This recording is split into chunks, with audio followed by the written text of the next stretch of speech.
I'm Marty Ken, along with my good buddy Ken Brown. We are your host of the local sports wrap-up here on Wyandotte Cable Channel 15. Today is the 8th day of November 2021. How you doing? Doing well. What happened to our Spartans? I will say that I started that day cutting the grass, and when I got in, I had it on the radio in my ears, and then as I got into the house, I watched about the last, right when they scored to tie it up at 21 was when I walked in the house. That was a good time. That was, I was looking up. It was short-lived. It's very short-lived.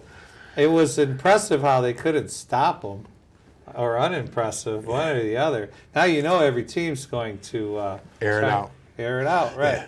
Michigan threw for 385, I think. That quarterback did. One of them did. And then the guy from yesterday, Purdue, he threw for like 536 yards, like a school record. Drew Brees went there. He was a school record. Right, yeah, and that's all they do is wing it around. Oh, and he beat Brees' record. Yeah, so it was. Wow. It was.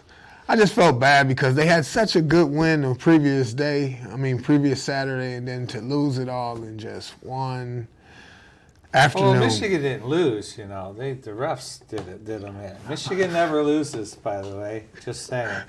I have a daughter that goes there, but they either run out of time or the refs get them. Yeah. They just don't ever lose. I definitely hear that a lot. I hear that a lot from Michigan fans. No, it was a good weekend other than State just dropping the ball. No, it wasn't. Everybody got knocked out of their suicide pools and everything else was going wrong. Locally, 3 teams moving on in our, not the 3 teams I would have picked, but holy cow, we have Allen Park beat Carlson 28-7. E-Course took care of Detroit Southeastern. And Fordson handed it to Woodhaven, 34-14.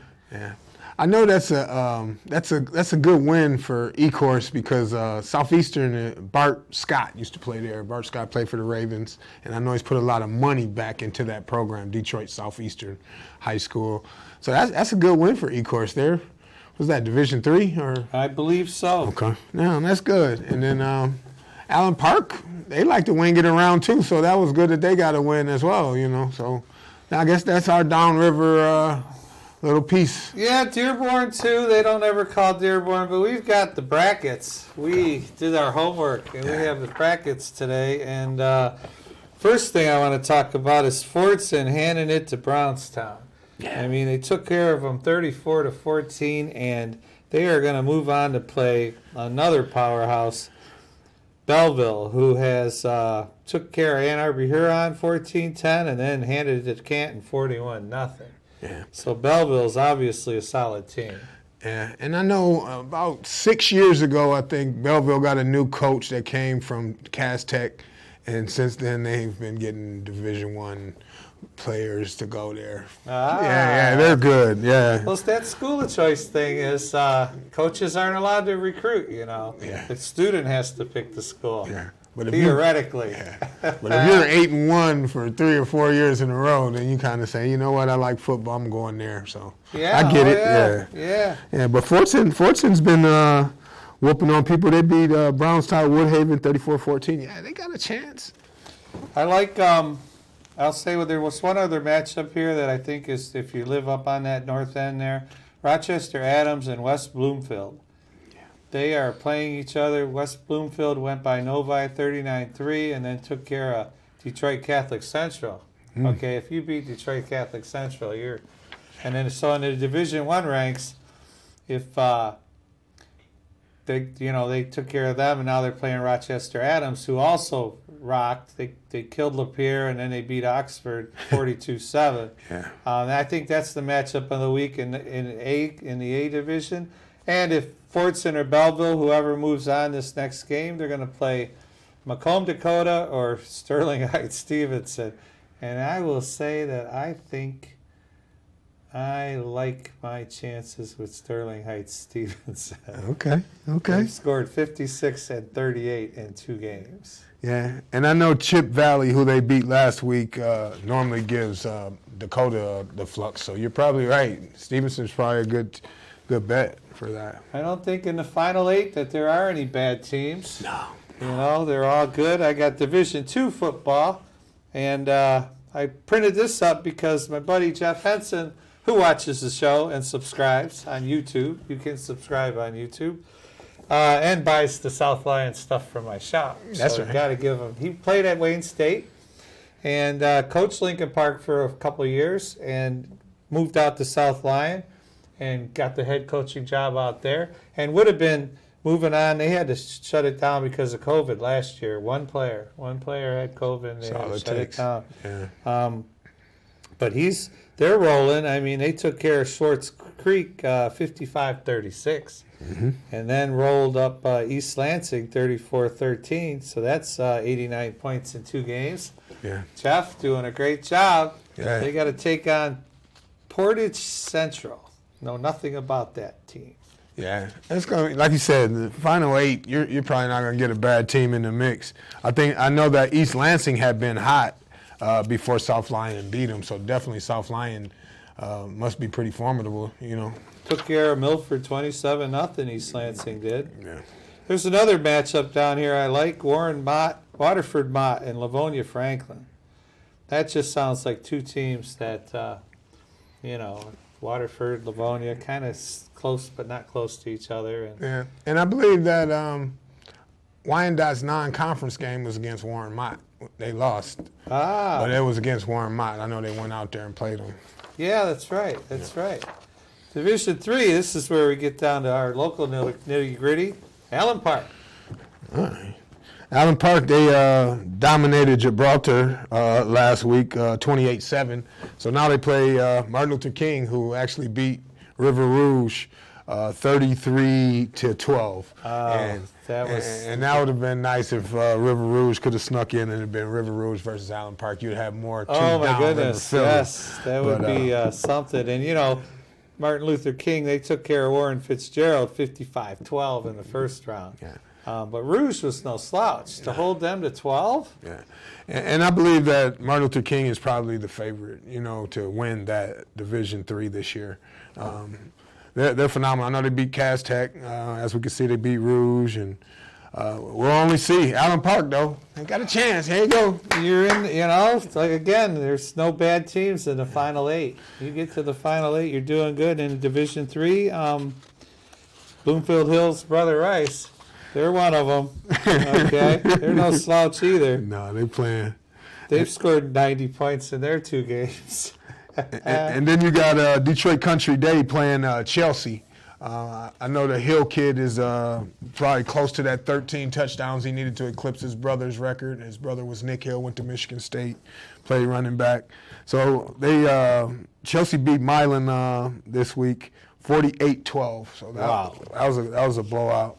Well, Country Day did one better. They were 49-8 over Livonia Clarenceville, so that's going to be a good game. Watch it be like 10-8. Yeah, 8-6. But if the weather stays like it's been today. Oh, it's supposed to be nice. I don't know about the end of the week, but chance of a little rain tomorrow, but then warm again. It's just I cut my grass Saturday. I don't want to do it again. I'm done cutting the grass for the year. But in Division 4, you got good matchups that, teams you've heard of before, Cadillac, Hudsonville. These teams, from what I can recall, have been in this mix for a while. Hudsonville beat Grand Rapids Christian 79-21. Wow. To get to that game. In football. Yeah. And the game before that, it was 67-0. What? So, yeah, look at that. Yeah. So this is, you can find all this on your Michigan High School Athletic Association website. All you got to do is go in there and punch up the brackets. And I had a little spare time today at work, and that's what I did. Now we get to Division 6 and our other local team, E-Course. Yeah. I think it's just great for the program that they're moving up here. No, I agree. The more exposure that they can get throughout the year, it's only going to make them stronger next year, right? Those kids are getting experience, and people can see that they made it all the way to the championship. Yeah, it's, recruiting or school of choice, whatever you want to call it. It's school of choice. Yes, It's yeah. or I'd be recruiting bowlers. They're playing Warren, Michigan Collegiate. That just sounds like a strong team. What do they got? 28-8 over Clinton. And they beat Almont 44-14. That's all I know about them. They have the little point thing. They had a higher seed. They were seeded higher than Ecorse, but once you get into the mix, look what happened to the Roosevelt team last year. They got in, and the team come in from, where was that team? Oak Park came in, and we were seeded higher than they were. Yeah. But it was done a little different last year. But Oak Park peaked at the right time. That's right. And, you've got, for Division 6, I want to say go Ecorse, my old stomping grounds. There it is. Okay, I Lincoln Park boy, but I dating those Ecorse women, Yeah. It was what it was. I bowled in Ecorse. There was a bowling alley right at the edge of Wyandotte there, where those apartments are now. I know what you're talking about. There was a 24-lane bowling center I worked in. Okay. And a bowled kids league in there, and then men's league in there. At 17, I was still in high school. I was bowling in the men's leagues. Yeah. From what I saw, Ecorse also had a great rowing history when we had the rowing guy. Oh, yes. They just, in fact, it broke a lot of people's hearts. They just tore that building down, the Ecorse Rowing Club. Yeah. And I guess they're going to sell some of the bricks. But, they didn't use it anymore. It was just an empty shell of a building. Sure. And, shaped like the Army barracks, back in the day. And, Ecorse rowing was just ridiculously strong for many, many years, back in the 50s and 60s and all that. Got one more local team in the mix in Division 7. Yeah, and that's Detroit Loyola. They actually beat Detroit Central 19-14, and they're going to play Jackson Lumen Christi, who had beat Monroe St. Mary's Catholic Central 21-12. Loyola, I usually work their golf tournament in September. Fundraiser? Yeah, it's their fundraiser, and you get a chance to meet the kids from the team. And I told you about the kid that was like 6'5", 340. He went to Michigan State, plays nose guard. He's a freshman. So I don't know what they have this year, but they're normally a pretty good team. They're fundamentally, they're going to run the ball down your throat. Until you can stop it? Yeah. So they took care of Bishop Foley 48-8, round 1. So that's a pretty solid performance right there. And just if they get a chance to look at it, you were talking about that number, right? So Jackson Lumen Christi is actually like 59.79 or something like that, and Loyola is like a 39. So it's a combination of their record and what happened or whatever the case may be. But the one thing that Loyola sometimes loses out on is that they have to play in the Catholic League. So they may run up against Brother Rice. They may run up against Catholic Central, like during their league play. Even though they're a Division 7 team, they may have to play a big boy. So usually if they can get into the tournament, they can make noise. And it was the same for a school called Detroit DePorres back in the day. Yes. Yes. No, it's good. Back when I umpired, they had strong baseball teams, DePorres did. So that's our rundown of the 7 divisions that we found local teams, counting Detroit. Detroit's local. Definitely. Let's go to the other football. Yeah, let's do it. There was only one big game that mattered last weekend at all, and that was the Grosville championship game against Grand Rapids Christian, right? South Christian. Yes. And funny thing is, those two teams have now the third year in a row. Those two teams have met, so that's 2 really good programs. And Grosville got them the last 2 years, but not this time. Unfortunately, they fell down 3-1. 3-1.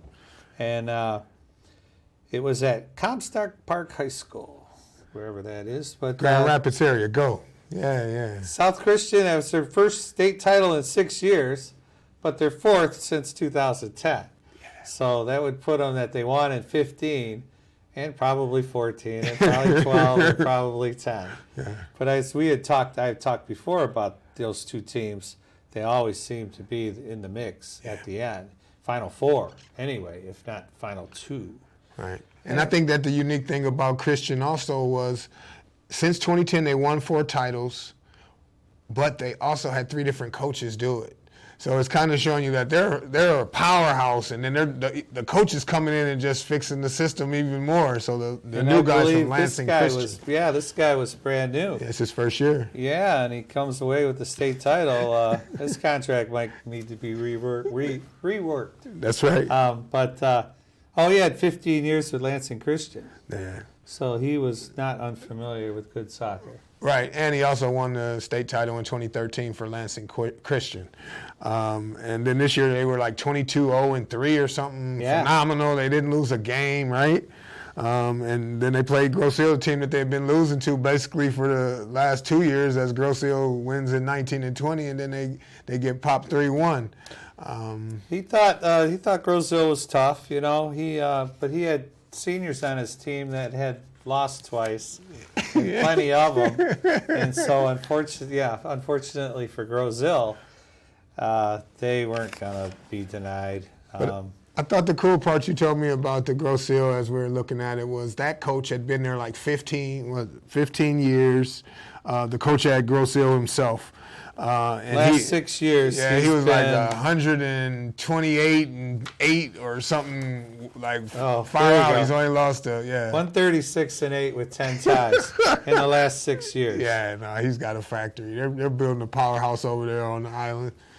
Yeah, so that's good. The Christian boys, apparently, they're tall, big, strong, and they're set plays, as they call them, the corner kicks and the throw-ins and all that. They were pretty good at their set plays. And if you're a head above the defender and they kick that header, you can header it in. There were 9 shots for each team. I think what it said, they only had one goalie made 5 saves, the other made 6. I mean, some of the shots went wide. I guess they count them if they don't hit the net. Yeah. Not like hockey, you can fire away. If you don't hit the inside the pipes, it You doesn't still count? It doesn't count as a shot attempt? No. Okay. Attempt it does, but not a shot on goal. I got you. Because they keep that crazy stat. South Christian scored first on a penalty kick by the 6'3" senior Levi DeRuiter. Wow. 12 minutes in. So that wasn't so cool. And then it stayed 1-0 until early in the second half when another senior scored to give Sailors a 2-goal lead with 36 minutes left. And the Grosse Ile senior John Duke got a penalty kick right there in front of the net and pulled it to 2-1. But that was it. Get this. 6'6" junior Sam Medendorf put it away on a goal with 2 minutes left. Wow. Grosse Ile was pressing, so they must have got behind him, Yeah. and put it away. And he got the 6'6" guy. Yeah, Wow. 6'6" guy. What else he plays? I like it's wrong football, but go ahead. Yeah, no. I guess but again, if we're winning, if we're going to be in the state championship in 19, 20, and 21, then yeah, I'm going to the right school if I'm a soccer player. Yeah, and it's probably. I don't want to harp on the recruiting for this show, but Yeah, you can. If you have a winning program, it's going to draw people.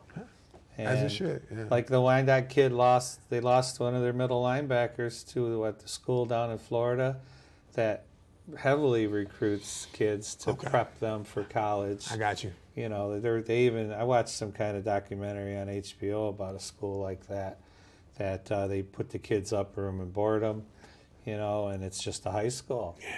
But that's what they do. Yeah, St. Aquinas, there's a lot of them. I know what you're talking about. I see it a lot more in basketball, but yeah, football is starting to have some powerhouses as well. And they play an independent schedule. Yeah. And those are the games that get on ESPN, Friday night football, and they get duked. And the team and there's scores. 25-year-olds playing 2 days after they lost. Yeah, that was interesting. They played a game, 4 days after they just played their regular high school schedule. Yeah, just want to be on TV. They lose 56-0. The beauty of that back when it happened, and if you're unfamiliar with it, just look up ESPN got duped. Okay, if you Google that, you'll find out what happened. ESPN got duped. The team signed up to play a powerhouse high school team, and I think they showed up with about 38 kids or something like that. And And the 25-year-old was playing on the team. And they weren't ready. No. They weren't ready. They were good. They were going to be annihilated. Yeah. Track. All right. We've got the state finals happened in track last weekend, right? That's right. And the best thing we can say about that is Allen Park's Lisa Lewecki finished 9th on the girls D1, and congrats to her. Good job. All-state. Top 30 make all-state, and she, I believe, was the only downriver girl to do it. Yeah. Because our other girls, the Brianna from Woodhaven, she didn't make it. Yeah. And it's her second year. Duecki, she's done it 2 years in a row now, and she improved every year. 82nd as a sophomore, and then she went to 12th place last year as a junior, and then she moved to 9th place this year. So she's doing a great job of representing downriver. Good job, Lisa Lewecki. And she must like to run, because if you think about it as a sophomore, right? She was 82nd. That's a girl running against women, man. Because as a senior, she's 18. She's ready. Yeah. She's ready to run, Developed. right? Yeah. And bigger strides, taller, whatever, more endurance. And that's 9. She came in 9th place out of what, 267 runners.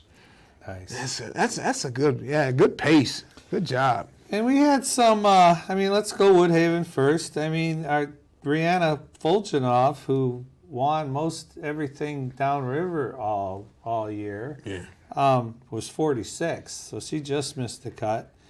And her teammates, Peyton Scheffler, 79th, Katie Dietrich, my buddy's niece, 85th. Yeah. And then, go ahead. I was going to say Volchanov, it was her third consecutive finish within the top 50. But it doesn't mention anything about her being all-state like maybe last year or not. Yeah, no, she probably had to be top 30. So she probably just missed it every time because she's always was in the top 50. Got to keep them in front and behind you. Yeah. Keep everybody behind you. Sounds like Lisa listened to you, yeah. Lisa, yeah. Why not, though? Not so much. Samantha Cost came in 182nd. She's a junior, so she's got an opportunity to do that better that next year. And then senior Aubrey Magoski came in 191st. Right behind her. Yeah, and so they were still right there with each other, I guess. What about the boys? How did Wyandotte boys do? Well, Michael McCooch, our Flash, Yeah, as we would say. They probably call him that. Unfortunately, 106th. He's a junior, though. 102nd. And that's top half of a 252-man field. And his teammate Sam Rankin, who was a senior, he 210th. But it is what it is.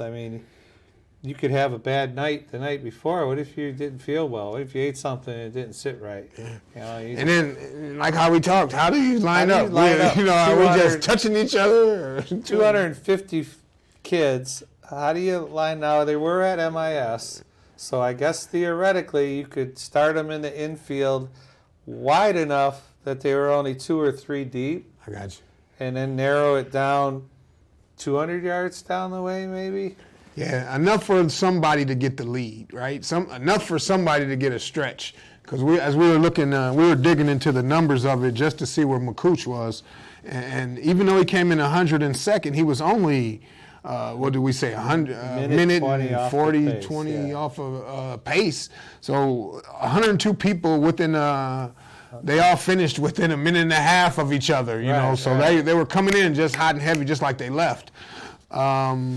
So no, I guess we got to go see one, Marty. It'll be fun. State finals, that would be the one to see when they're out there.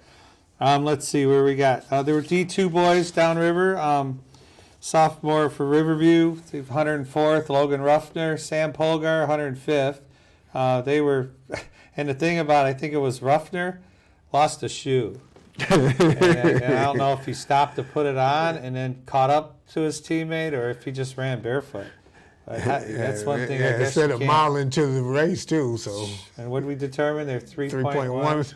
I think I'm putting my shoe on. I don't know. I don't know how it comes. Well, someone could step on it. Yeah, easy. You're so packed in there. think about just walking hallways that happens. You know, Trenton had a runner, Ethan Rooney. He was 110th. In D2, the girls they had a flat rock freshman, Megan Wolkers, 118th. I wonder if that's the Wolkers from Biddle Bowl. It's a niece or a granddaughter or somebody, because that's their last name, the owner's there. Yeah, I bet you it is. And if you look at it from Lisa Lewecki's standpoint, 118th, she's got a chance. You know, she's growing. It didn't say what Lisa's freshman year was. It was 82nd as a sophomore. Right. So, yeah, she's building. So we got D4, Riverview Gabriel Richard boys finished 5th out of all those teams. Don't forget, we got local sports wrap-up. Just keep that up for a while. And got some things here. The team champion was Hillsdale Academy. Richard had an all-stater. Yeah, Richard's all-stater was Alex Massaros, right? Yeah. Alex came in 14th. He also earned all-state honors. The other all-state honors was from Allen Park Cabrini, Christopher Russellberg. Nice, 27th. Okay. Just snuck in there. And Cabrini in D4 finished 13th out of 27 teams. And sophomore Ava Teed was 11th on the girls' side. She was all-state also. Yeah. So as we wrap up, sir, let's see what kind of big week we got. We got football happening Friday. Most of these games Friday, I think would so. assume. Yeah. And what else do we have going? My bowling tryouts start next Monday. Okay. Monday, Tuesday, tryouts for the girls and the boys. Okay. I had 11 sign up, and some didn't sign up because they're online students, so maybe I'll get bigger turnout than that. Yeah. I was fortunate enough. Duke Lawson, I want to thank you on national TV here for donating 15 bowling balls to the cause. All right. I will use them wisely for the girls that can't afford new equipment. We will take care of them. I can't thank you enough, Duke, and his wife, Jacqueline. Yeah. Can't thank them enough. And we'll see how the season goes. We kind of dropped the ball on winning the league title last year. We should have won it, but we didn't win it because we didn't knock down enough pins. Wasn't the referee's fault. Wasn't anyone else's fault. We didn't knock down enough pins. How many returning you got out of those 11? 3. 3? Well, and a freshman that's a sophomore now, so 4, but she was JV. Okay. Three varsity returning. Okay. So only got to fill a couple spots strategically. Yeah. So are those counted in the 11 that signed up, or are those 11 new? Okay. How's Dad? He's good. He's good. He's home. He's home from the hospital. He's strong. He's doing well. Cool. Thanks for asking. Cool. And we got to say hi, Mom, as we wrap up. I'm Marty Chinesky. That's Ken Brown over there. We will see you next week when we host Local Sports Wrap Up again. And hopefully we can talk about E-Course, Allen Park, and what was the third team? Help me out here. E-Course. Allen Park and... Fortson. Yes. Yeah. There we go. Good luck to you downriver teams. We will catch you next week. Thanks for watching. YouTube, Local Sports Wrap Up.